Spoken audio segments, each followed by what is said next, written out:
happened to me? Say, how did you... Fisher is dead, and the lens is gone. It was the Scorpion. That's the second lens he's stolen. What are we going to do to stop him? Nothing right now. You must tell Malcolm and the others to take some drastic action to protect the rest of the lenses. Come on. Okay. And when Captain Marvel got there, Fisher was dead. We certainly need Captain Marvel's help more than ever now. Oddly enough, he always seems to know when and where the Scorpion will strike next. That's how he saved my lens. Where did he get his information? How did you know that Fisher was in danger? Why, what Billy told me. Batson? How did he know? Why, when he heard about the message that the Scorpion broadcast to your meeting, he... How did he learn that? Well, I guess Betty must have told him. Our meetings must be held in strict confidence. Our lives depend upon it. And Miss Wallace should be made to understand this. You're right, Talchatali. I shall warn Betty not to repeat a thing she hears at these meetings. We'd have had Bentley's lens, too, if it hadn't been for Captain Marvel. I believe I found a way to take care of him.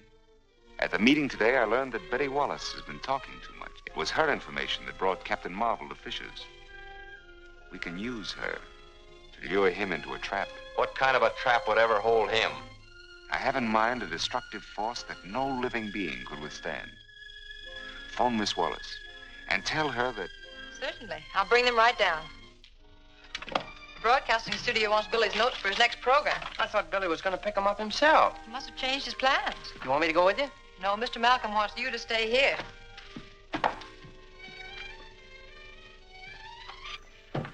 Now I gotta play nursemaid to a telephone all afternoon.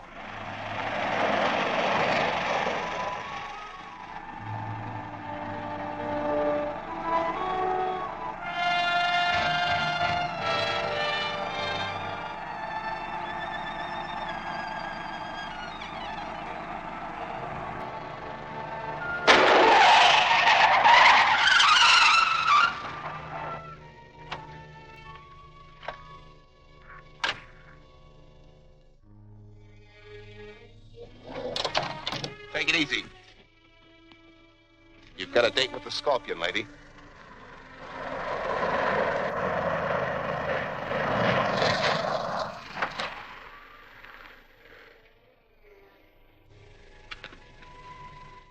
Get in.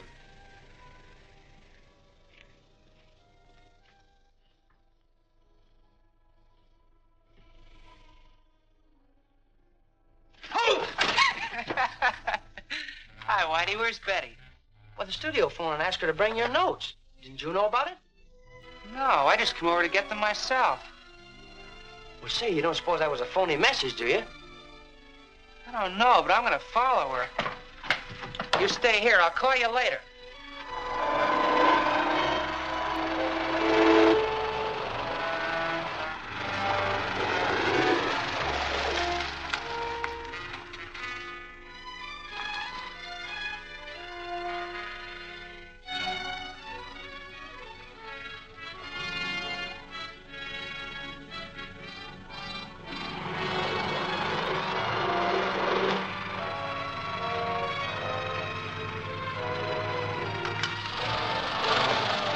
That was a smart trick.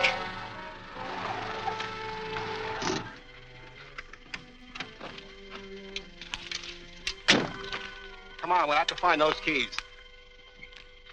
You come along, too, and help.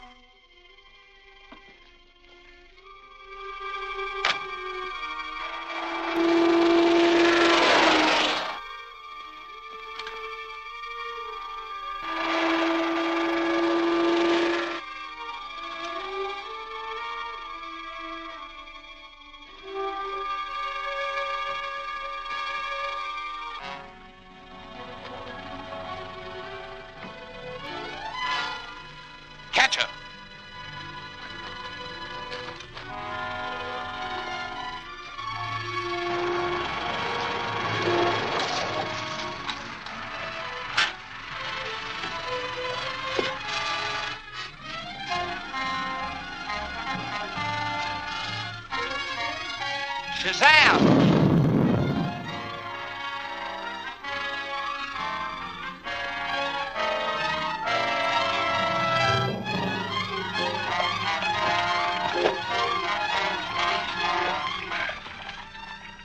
Where's Miss Wallace? I don't know.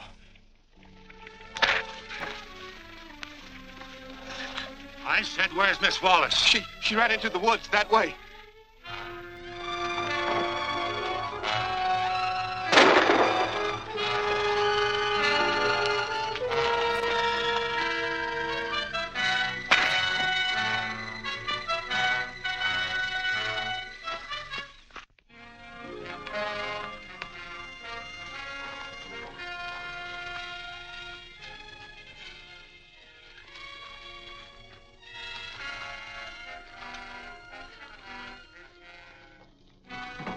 Look along the edge of the lake. I'll try down here.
You'll be safe enough now. I'm sure I will, thanks to you. But how did you happen to get here at such an opportune time? Billy Batson thought you might have been led into a trap. Billy Batson? Does he know how to get in touch with you? Yes. I keep my radio receiver tuned to a 16 wavelength. A broadcast on that wave will always reach me. Thanks. I feel much safer now.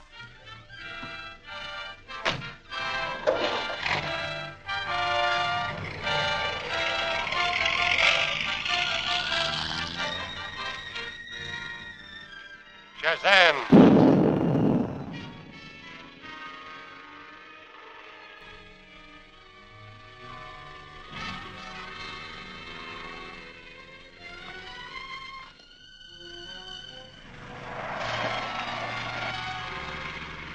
Move over, sister.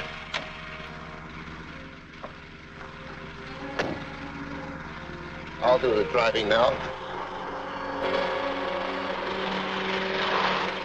And Billy Batson also knows the wavelength that will contact Captain Marvel.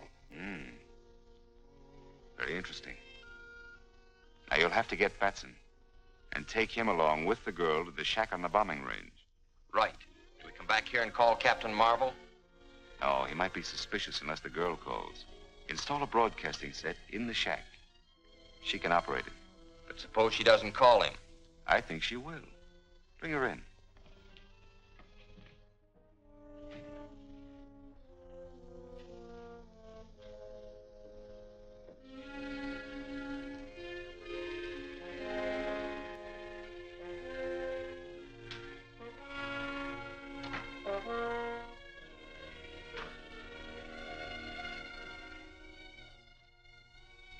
There's no need to be frightened, Miss Wallace, yet. That is, if I have your cooperation. You'll never have my help. Perhaps you'd better listen first. You can save yourself and your friend Batson a lot of trouble. Are you hit? It's nothing. this action, you forfeit your life. Go ahead with our plans. Pick Batson up at his office and get both of them out to the shack at once. Right. Move on.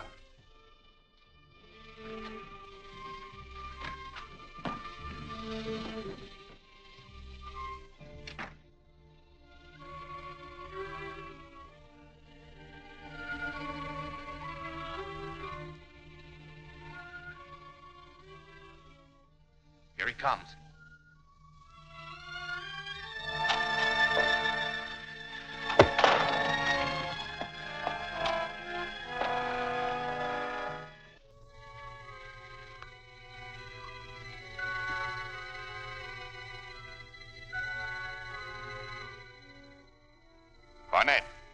Barnett, this is the Scorpion. The plane is taken off and will drop the demolition bombs on the shack in a few minutes. Leave the shack immediately. Come on, that plane will be over in no time.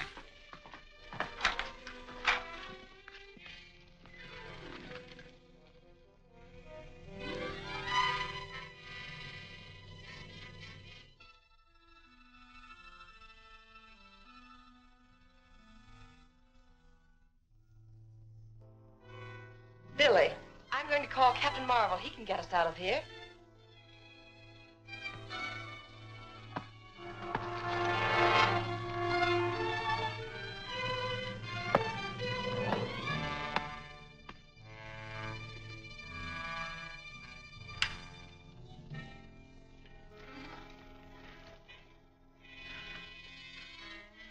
Calling Captain Marvel. Calling Captain Marvel. It's Betty Wallace speaking. Billy and I are tied up in a shack on the bombing range. Please help us.